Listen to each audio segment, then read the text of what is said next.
Meu restaurante foi sabotado antes da estreia, mas virou manchete no dia seguinte.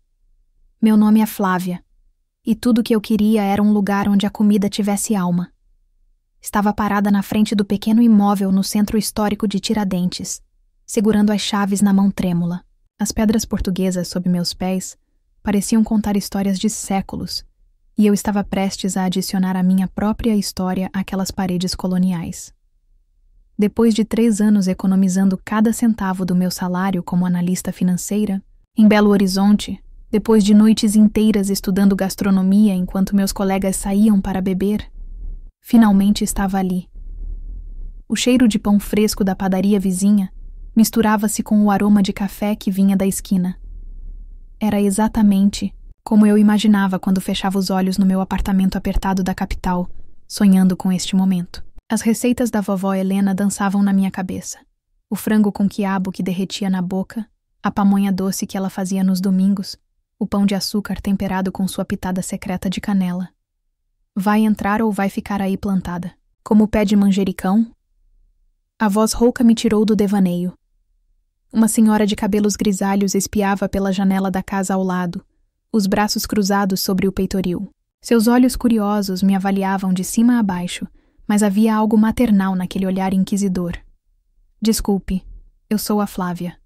Vou abrir o restaurante aqui. Ah, você é a moça de Belo Horizonte. Ela abriu um sorriso que transformou completamente seu rosto. Dona Neide, sua vizinha. Todo mundo aqui já está comentando sobre você. Uma analista que largou tudo pela cozinha. Ou você é muito corajosa ou muito louca. Sorri, girando as chaves entre os dedos. Um pouco dos dois, eu acho. Quando finalmente abri a porta, o cheiro de madeira antiga me envolveu como um abraço.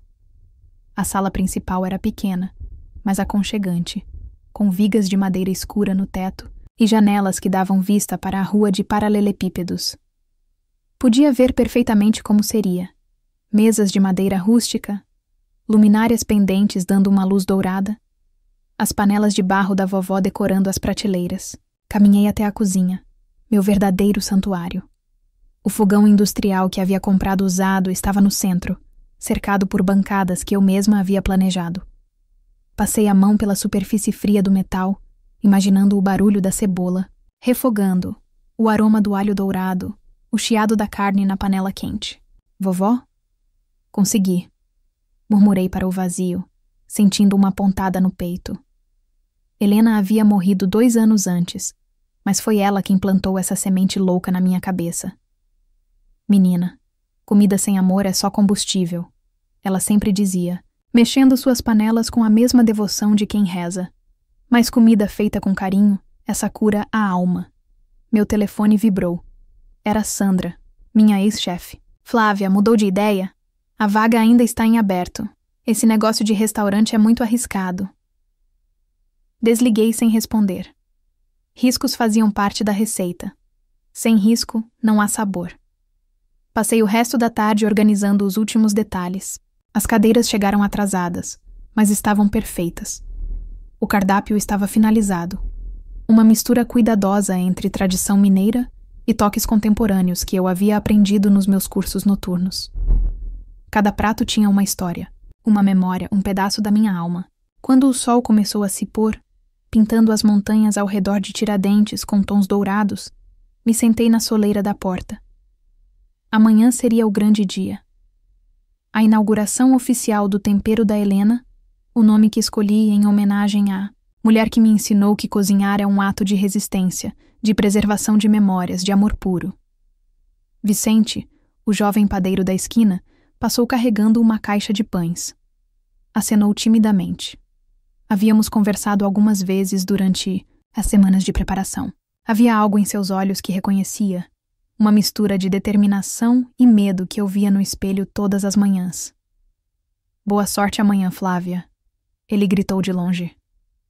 Obrigada, gritei de volta, sentindo uma onda de gratidão, enquanto as primeiras estrelas apareciam no céu mineiro. Fiz uma promessa silenciosa. Não importava o que acontecesse, eu havia encontrado meu lugar no mundo. Entre panelas e temperos, entre histórias e sabores, entre o passado da vovó Helena e o futuro que eu mesma estava construindo, uma colherada de cada vez. Às 6 da manhã, caminhei pelas ruas vazias de Tiradentes com o coração acelerado.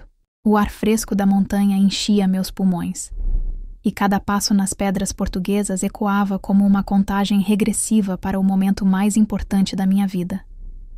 Hoje era o dia, a inauguração oficial do Tempero da Helena. Mas quando virei a esquina e vi meu restaurante, o mundo desabou.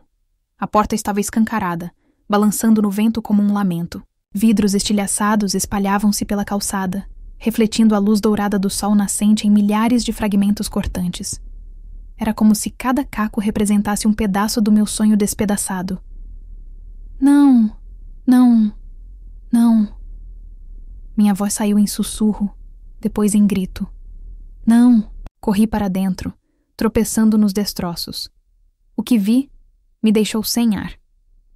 As cadeiras que havia arrumado com tanto carinho estavam quebradas, empilhadas como lenha no centro da sala. As panelas de barro da vovó Helena, minha herança mais preciosa, jaziam em cacos no chão. Até mesmo as fotografias antigas que eu havia emoldurado estavam rasgadas, pisoteadas. Na cozinha, a destruição era ainda mais cruel. Alguém havia aberto todas as geladeiras e deixado os alimentos apodrecerem. O cheiro azedo de leite estragado misturava-se com o odor doce e enjoativo de frutas em decomposição. Meu fogão industrial estava coberto de uma pasta nojenta, feita com ovos quebrados e farinha espalhada. Mas o que mais me doeu foram as palavras pichadas na parede. Volta para o seu lugar, forasteira. Desabei no chão, no meio daquela devastação. 3 anos de economia. Meses de planejamento. A coragem de largar tudo e recomeçar. Tudo destruído em uma única noite. Minha Nossa Senhora! A voz de Dona Neide ecoou atrás de mim. Que desgraça é essa?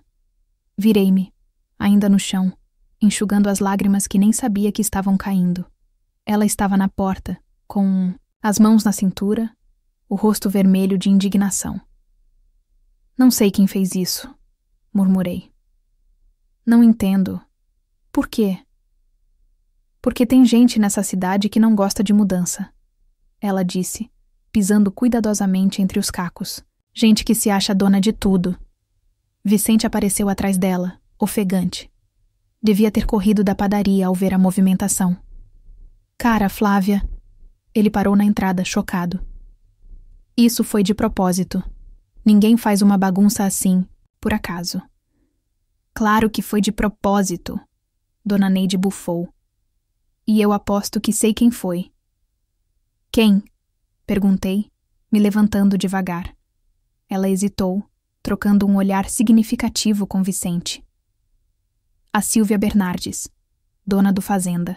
Dourada, aquele restaurante chique da praça principal. Mas por quê? Eu nem conheço essa mulher. Não precisa conhecer. Vicente disse baixinho. Ela vê você como ameaça. Chegou aqui falando que ia revolucionar a gastronomia da cidade, que ia trazer comida de alma. Isso mexe com o ego de quem está acostumado a mandar. Dona Neide assentiu gravemente. E tem mais uma coisa. O Pedro, filho dela, veio aqui semana passada perguntando se você não precisava de ajudante. Disse que queria trabalhar numa cozinha de verdade, não no teatrinho da mãe. Senti o sangue gelar. Uma mãe protegendo seu território e punindo quem ousasse seduzir seu filho com sonhos diferentes. A lógica era cruel, mas fazia sentido. Vou chamar a polícia, disse, procurando meu celular entre os destroços. Pode chamar. Vicente suspirou. Mas sem testemunha, sem prova. Vai ser difícil. Olhei ao redor para o que restou do meu sonho. Podia desistir. Podia voltar para Belo Horizonte, aceitar a proposta da Sandra, fingir que esse capítulo da minha vida nunca existiu. Ou podia lutar. Dona Neide, disse, limpando as mãos na calça.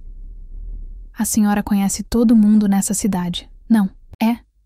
Conheço até o que não quero. Então me ajude, porque eu não vou embora.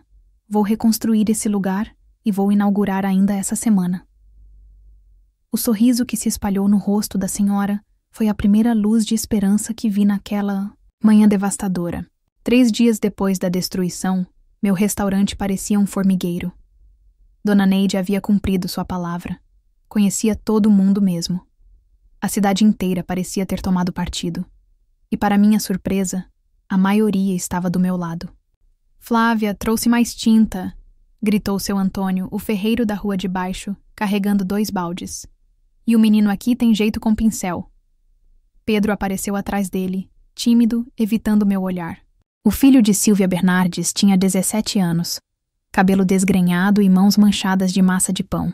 Vicente havia o colocado para trabalhar na padaria depois que ele apareceu na porta, fugindo da própria casa. "Você tem certeza disso?" perguntei baixinho para ele. "Sua mãe?" "Minha mãe tem medo de tudo que ela não controla."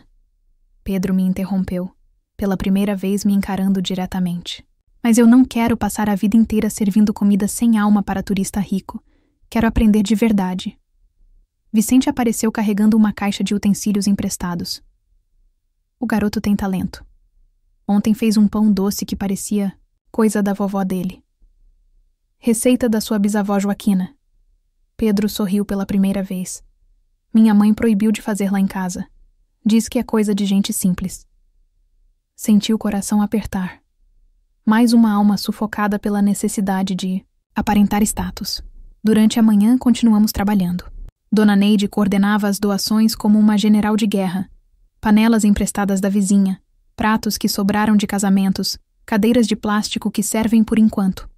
Cada pessoa que entrava trazia algo e saía com um pedaço da nossa esperança. Foi quando ela chegou. Silvia Bernardes parou na porta como uma rainha ofendida. Vestido alfaiataria bege, sapatos de salto que ecoavam ameaça a cada passo, cabelos impecavelmente presos num coque severo. Aos 50 e poucos anos, ela emanava o tipo de poder que vem de gerações nascidas no comando. "Pedro!" Sua voz cortou o ar como uma lâmina. "Vamos. Agora." O garoto congelou, o pincel pingando tinta azul no jornal velho que cobria o chão. "Mãe, Você vai me desobedecer na frente de estranhos?" Ela nem olhou para mim, como se eu fosse mobília. "Depois de tudo que essa pessoa causou na nossa família?" Levantei-me devagar, limpando as mãos no avental emprestado de Dona Neide.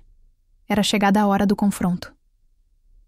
"A senhora deve ser Silvia", disse, mantendo a voz firme. "Prazer. Sou Flávia." Ela finalmente me olhou e o desprezo em seus olhos foi como um tapa. "Sei muito bem quem você é. A moça de Belo Horizonte que acha que pode chegar aqui e revolucionar nossa cidade." "Só quero cozinhar", respondi. "Fazer comida boa para as pessoas." "Comida boa?" Ela riu, um som gelado. "Você nem conseguiu manter seu estabelecimento em pé por uma semana." O silêncio na sala ficou pesado. Vicente largou o martelo que segurava. Dona Neide cruzou os braços. Pedro parecia querer desaparecer. "A senhora está certa", disse, dando um passo em direção a ela. "Não consegui manter meu restaurante em pé. Alguém o destruiu na véspera da inauguração. Alguém que se sente ameaçado por uma simples cozinha de bairro." Silvia não piscou, mas vi sua mandíbula se contrair. "Insinuações são perigosas, menina." "Verdades também." Dona Neide murmurou atrás de mim. "Pedro, agora." Silvia repetiu, mas sua voz soou menos segura. O garoto olhou para mim, depois para ela. "Mãe, por que não pode existir espaço para todo mundo? A cidade é grande." "Porque," ela disse, se aproximando dele, "algumas pessoas não sabem qual é o seu lugar." Foi então que tive a ideia. Uma ideia tão louca que quase dei risada. "A senhora tem razão", disse sorrindo. "Eu não sei qual é meu lugar, então vou deixar a cidade decidir por mim." Silvia franziu a testa. "O que isso significa?" "Significa que em 2 dias vou fazer uma inauguração diferente. Não aqui dentro." Apontei para o restaurante em reforma. "Mas lá fora, na rua. Vou cozinhar para todo mundo que quiser experimentar de graça." E aí vamos ver qual comida tem mais alma. O sorriso que se formou no rosto de Vicente foi contagiante. Pedro arregalou os olhos. Dona Neide bateu palmas. E Silvia Bernardes saiu batendo o salto no chão, sem o filho. O cheiro de alho refogado já tomava conta da rua quando o sol nasceu. Havia montado uma cozinha improvisada na calçada em frente ao restaurante. Fogões emprestados, mesas de plástico cobertas, com toalhas xadrez, panelas emprestadas que pareciam um exército multicolorido. Vicente estava ao meu lado, sovando massa de pão, enquanto Pedro picava cebolas com uma precisão que me impressionava. Nervosa? Perguntou Dona Neide, amarrando um avental florido na cintura. Apavorada, confessei, mexendo o molho, de tomate que borbulhava na panela. E se ninguém vier? Vão vir, ela garantiu, apontando para o final da rua. Olha lá. Uma pequena multidão se aproximava. Turistas curiosos misturados com moradores, crianças correndo na frente dos pais, até mesmo o padre da igreja matriz estava lá. Meu coração disparou. Gente, é agora, murmurei para minha pequena equipe. Durante as 2 horas seguintes, foi como viver um sonho acordada. Servi pratos e mais pratos do frango com quiabo da vovó Helena, da pamonha doce temperada com canela, do pão de açúcar que Pedro havia aperfeiçoado na madrugada. Cada pessoa que provava abria um sorriso, genuíno, daqueles que vêm do estômago e chegam ao coração. Uma blogueira famosa que estava na cidade para o festival gastronômico parou e pediu para gravar. Isso aqui é lindo, ela disse filmando a cena. Comida de rua com alma mineira. Posso postar? Claro, respondi, sem imaginar o que isso significaria. Foi quando ela apareceu. Silvia chegou com 2 fiscais da prefeitura e um policial. Atravessou a multidão como Moisés no Mar Vermelho, o rosto vermelho de raiva contida. Essa movimentação não tem alvará, disse um dos fiscais, consultando uma prancheta. Vamos ter que interromper. O burburinho da multidão virou um silêncio tenso. Senti todas as esperanças desabarem novamente. Ela está servindo comida na rua sem licença, Silvia acrescentou triunfante. Isso é crime sanitário. Não estou vendendo, respondi, a voz saindo mais firme do que eu me sentia. Estou dando. É um evento cultural. Um festival gastronômico improvisado. Não vai colar. O fiscal balançou a cabeça. Sem autorização prévia. Eu autorizo. Todos se viraram para ver quem havia falado. Era o prefeito, um homem baixinho de bigode grisalho, acompanhado de uma comitiva. Atrás dele, reconheci alguns vereadores e uma equipe de TV. Prefeito, Silvia forçou um sorriso. Que bom que chegou. Estávamos resolvendo essa irregularidade. Que irregularidade? Ele perguntou, pegando um prato que eu havia preparado. Provou uma garfada, fechou os olhos, saboreou. Isso aqui está uma delícia, e esse movimento todo é ótimo para o turismo da cidade. Silvia empalideceu. Mas as normas sanitárias estão sendo cumpridas, o prefeito interrompeu, olhando ao redor. Vejo uma cozinha limpa, alimentos frescos, pessoas felizes. E principalmente, ele apontou para as câmeras da TV, propaganda gratuita para Tiradentes. A blogueira se aproximou dele. Prefeito, posso fazer uma entrevista sobre a iniciativa gastronômica da cidade? Isso aqui vai viralizar nas redes. Ah, claro! Ele sorriu, passando o braço pelos meus ombros. Tiradentes sempre apoiou talentos criativos. Silvia tentou mais uma cartada. Pedro. Ela chamou o filho, que estava fritando bolinho de chuva. Você vem comigo agora ou estará proibido de voltar para casa? O garoto parou, a escumadeira na mão, óleo quente respingando. Olhou para ela, depois para mim, depois para Vicente. Todo mundo esperava sua resposta. Mãe, ele disse, tirando o avental. Eu te amo. Mas pela primeira vez na vida, Estou cozinhando com o coração e não vou parar. Silvia ficou lívida. Deu as costas e saiu, seguida pelos fiscais constrangidos. A multidão explodiu em aplausos. Pedro voltou a fritar seus bolinhos, as lágrimas se misturando com o suor no rosto. Vicente me deu um abraço apertado.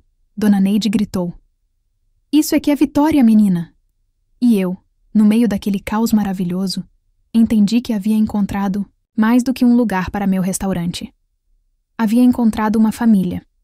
6 meses depois, acordo todo dia às 5 da manhã, com o som dos pássaros nas montanhas e o cheiro de café fresco vindo da cozinha. O tempero da Helena não é mais apenas o meu sonho.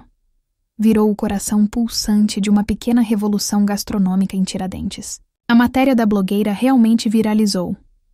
Restaurante renasce das cinzas e transforma a cidade mineira em destino gastronômico. Foi reproduzida em dezenas de sites. Chegaram jornalistas de São Paulo, críticos gastronômicos de Belo Horizonte e até uma equipe da TV Globo para gravar uma reportagem sobre a cozinheira que desafiou o establishment. Mas a verdadeira transformação aconteceu aqui dentro, entre nós. Pedro agora é meu sous-chefe oficial. O garoto que era sufocado pela mãe se tornou um cozinheiro criativo e apaixonado. Semana passada, criou uma variação da pamonha da vovó, Helena com goiabada e queijo canastra, que virou sucesso absoluto. Quando olho para ele, vejo o que eu mesma fui um dia. Alguém lutando para dar vida aos seus sonhos através da comida. Vicente expandiu a padaria e agora fornece pães artesanais para 3 restaurantes da região. Mais importante, sorri de novo. O peso do passado que carregava nos ombros, uma juventude perdida nas drogas, anos tentando se reconstruir, finalmente deu lugar à confiança de quem encontrou seu propósito. Ele disse que nossa amizade o ensinou que segundas chances não são dadas, são construídas, massa por massa, pão por pão. Dona Neide virou nossa relações públicas não oficial. Instalou-se numa mesinha próxima à entrada e conta para cada turista a história daquela moça corajosa que não desistiu. Descobri que ela também tinha seus sonhos engavetados. Escrevia poemas guardados numa gaveta há 20 anos. Agora, eles decoram as paredes do restaurante, transformando suas palavras em parte da alma do lugar. E Silvia? Bem, Silvia me surpreendeu. Há 3 semanas, ela apareceu na porta do restaurante numa tarde de terça-feira. Não estava mais empertigada como uma rainha ofendida. Parecia menor, mais humana. Pediu para conversar comigo em particular. Eu errei, disse, sem rodeios. Errei como empresária, como vizinha e principalmente como mãe. Ficamos em silêncio por um momento, ela olhando para as próprias mãos. Pedro está feliz, continuou. Pela primeira vez em anos, meu filho sorri de verdade. E eu quase destruí isso por orgulho. Nunca é tarde para recomeçar, respondi, servindo 2 cafés. Queria fazer as pazes e queria... Ela hesitou. Queria aprender com você. Meu restaurante serve comida cara para turistas, mas não tem alma. Você poderia me ensinar a colocar amor na panela novamente? Foi assim que Silvia começou a frequentar minha cozinha às quintas-feiras. Lentamente reaprendeu a cozinhar sem pressa, a temperar com carinho, a servir com sorriso. O Fazenda Dourada ainda existe, mas agora oferece também pratos mais acessíveis, feitos com receitas que aprendeu aqui conosco. Hoje, enquanto preparo o mise en place para mais um dia de serviço, olho ao redor e vejo as panelas de barro da vovó Helena, agora coladas com ouro, mais bonitas na imperfeição. Elas me ensinaram que o que se quebra pode ser reparado e às vezes fica até mais forte. Meu nome é Flávia e descobri que tudo que eu queria mesmo era um lugar onde não apenas a comida tivesse alma, mas onde as pessoas pudessem encontrar a sua própria alma também. O sino da porta toca. Primeiro cliente do dia. Vou recebê-lo com um sorriso e um prato cheio de história, tempero e segundas chances. Porque essa é a receita da felicidade. Uma pitada de coragem, uma colher de perseverança e muito, muito amor para temperar. Fim. Obrigada por assistir até o final. Você gostou da história?